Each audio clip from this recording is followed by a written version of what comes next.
There's no question we can use help when it comes to curing cancer. We need all the strategies that we can, both from the mainstream of medicine as well as from complementary and alternative medicine.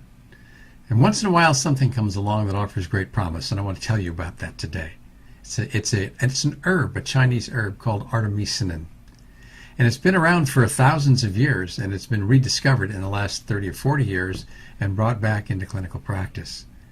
It's used for malaria, and it's used for the treatment of cancer. In fact, there is a drug that's out that's approved by the FDA for its use in the treatment of malaria. It happens to be something that's safe, that's a chemotherapy. It's easy to use because it's just in pill form, taken a couple times a day.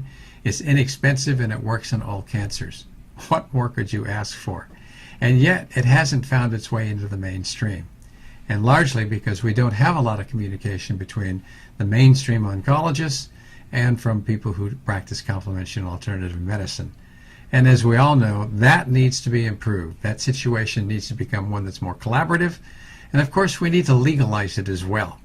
Legalize that we do things besides chemotherapy, radiation, and surgery in the practice of medicine as we're treating cancer, because in the state of California, as in some others, it's a felony to try anything except for surgery, chemotherapy, and radiation.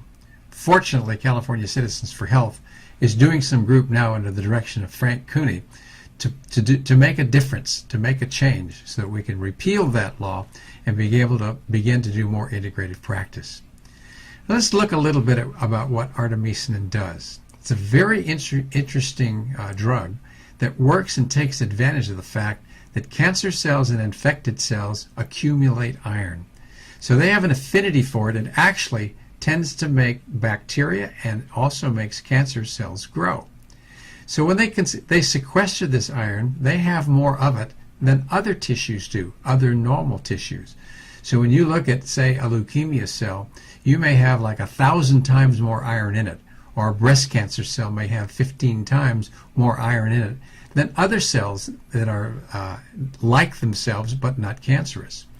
And what happens in the case of Artemisinin is that when it comes into the body, it's sequestered and it comes into the cell. When iron is there in large amounts, it causes a release of 2 oxygen molecules that form free radicals that are so powerful that they kill the cell. This doesn't happen in normal cells. It only happens in cells that sequester a lot of iron. So all of a sudden we have a treatment here that has a remarkable potential, at least in theory, to doing some big things to be able to kill cancer cells without toxicity to the person who's taking it. That's a revolutionary change that we should be looking at. We need studies sponsored by the National Institutes of Health that can look at that, and I'm hoping that sometime that will happen soon. In the in vitro studies, which means in the test tube studies that have been done that look at the effect of Artemisinin on cancer cells, what they have found is that it's pretty effective in killing those cells. In fact, with breast cancer cells, about 28% of the cells are gone within about 16 hours if they're cancerous. And if you add iron to that combination, it's more like 98% of the cells are gone in about 16 hours. So that's pretty powerful treatment.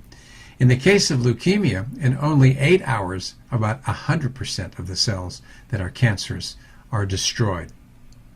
Now, some doctors have a concern about using iron along with Artemisinin. And the reason for that is because what we don't want to do is cause those reactions to occur in normal cells. And while that's a concern, that hasn't been shown to be a problem.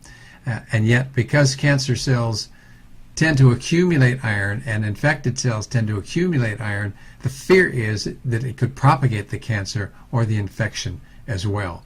So that's something that we're going to have to probably wait on, although in a case that's really serious where somebody's tried every possible treatment that there is, from one point of view, and that's the fact that it's an FDA-approved drug, you could use it as a off-label use and still have an effect. But still, those laws that are strict that regulate what you can do in cancer therapy, like in the state of California, need to be repealed. Now, Artemisinin works in just about every kind of cancer, whether it be a prostate or a breast or colon or even tongue or even some sarcomas, which are notoriously difficult to treat. We know that there are 3 different forms of artemisinin. You can have either artemisinin itself or something called artesunate or artemether. They can be taken orally or by suppository. They should be taken in pulse doses, which means it should be on for a few days and off for a few days, because the intestinal tract tends to not absorb it so well if you take it for long periods of time. And then above all, we need to know that it's safe. And in 4,000 people who have been treated with artemisinin, we have found that the safety profile is shockingly good. Sometimes that's what you see when you use natural products, as in the case of artemisinin.